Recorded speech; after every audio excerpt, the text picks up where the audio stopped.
to be so stooped over for so long. Excuse me a second. Again, allergies. Allergy season going on. Not drippy, just tickly. So okay. Next step. We've just and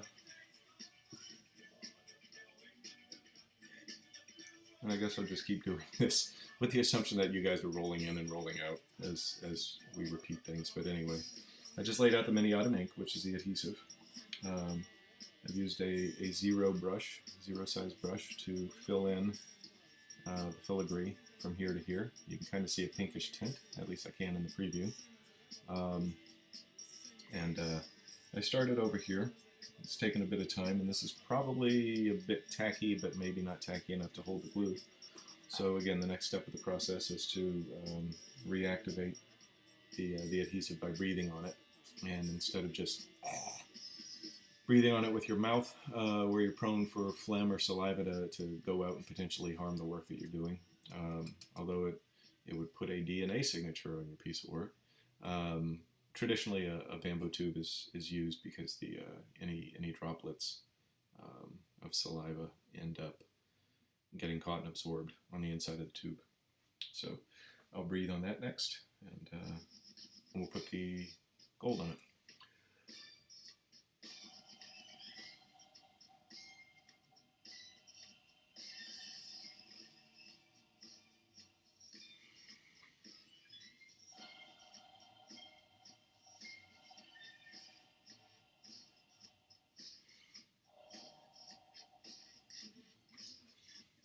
Alright, so the adhesive is now infused with my breath.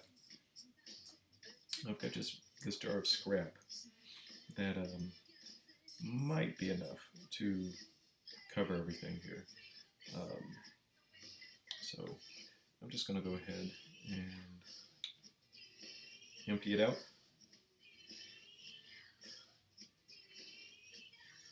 And that's the scrap from about 3 sheets. Possibly 4 that we've used already to gild what we've gilded so far. And I'll just put it out there as a lump, and I will gently coax it. I'm trying not to push in as much as simply coaxing it over the area where the exposed adhesive is. Very light touch. Let the glue do the work. We're looking for a basic level of adhesion. We're looking for the gold to cover the exposed adhesive. Sorry for the awkward William Shatner breaks in what I'm saying, but breathing on this would be a catastrophe, and my breath has caught it a couple of times already a little bit. A sneeze would basically decorate my entire room here where I'm working. But yeah, we're looking to coax the gold into the adhesive. The adhesive's going to do its job of holding onto it, so we don't have to push yet. Not so much. Very light pressure, coaxing. And then when we see that we've got coverage, now I'm going to start actually pushing in a bit with the flat edge of the brush, sweeping back, trying to force the gold into the adhesive,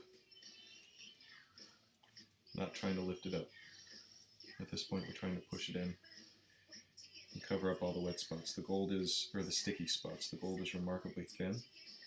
A sheet of gold leaf is basically measured in molecules. So we're just kind of forcing it in at this point. Alright, so that's 2 passes now of getting that stuff done.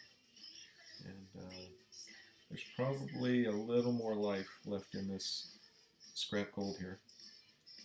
I'm going to sweep up the larger pieces, and that's going to go back into the jar.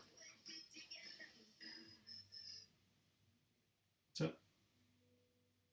The house help's at the door. I'm not sure if there's an emergency or something going on, but no, looks like everything's okay.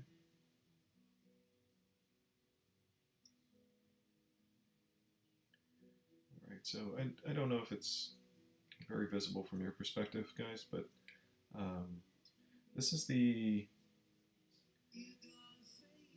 second time, or the third, yeah, the second time that this gold has been picked up and put back into the jar. And I'm noticing that there's a certain lack of luster.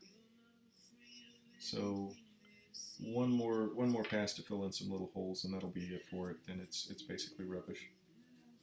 It's reusable, but it's not infinitely reusable. So now that we've pushed it in, I'm going to vigorously scrub with the tip of this stiff flat brush. It's a plaid one stroke from Donna Dewberry. I've mentioned before that sometimes I just work with brushes that seem to work. This was in part of a kit that was on clearance for like $5.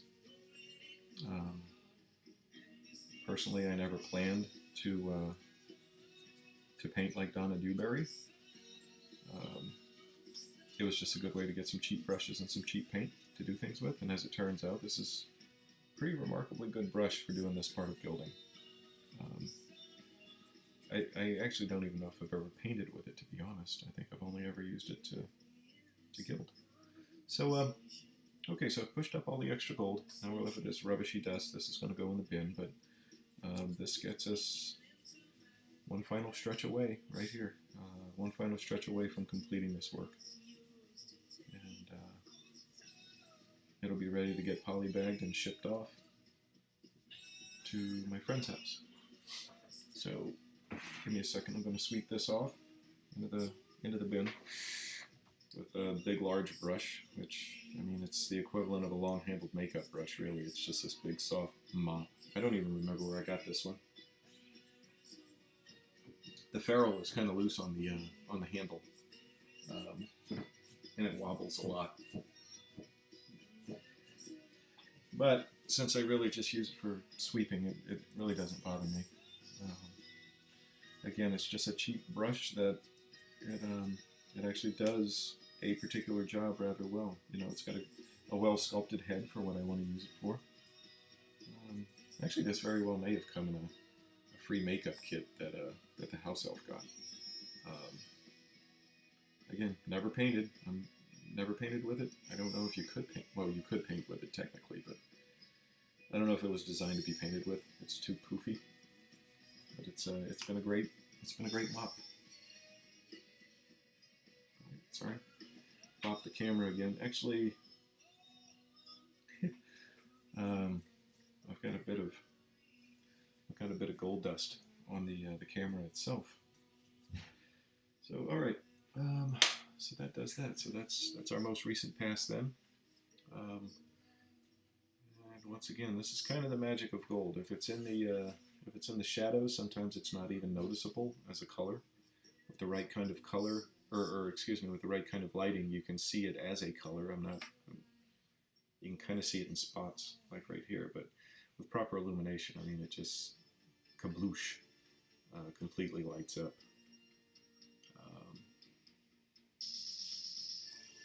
And it's really, I've got some edges I need to clean up with some ink in there. But as you can see, I mean, gold is just a beautiful thing, man. So let me spare you the Phantom of the Opera there. And we'll go to Cities and Dust. All right. So before we get started, as again, you're welcome to ask any questions as we're going through. I certainly appreciate you guys viewing. We've been at 2 hours and 13 minutes, just an indicator of how long this kind of thing can take. But in the future, there's going to be drawing.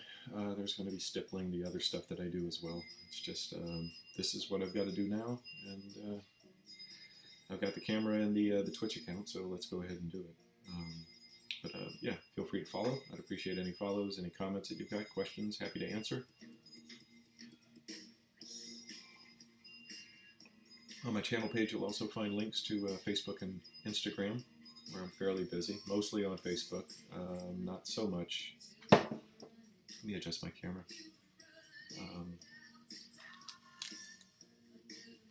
Pretty busy on Facebook. Of late, I've not been able to focus so much on drawing the way that I want to, so Instagram has been not quite so busy. And,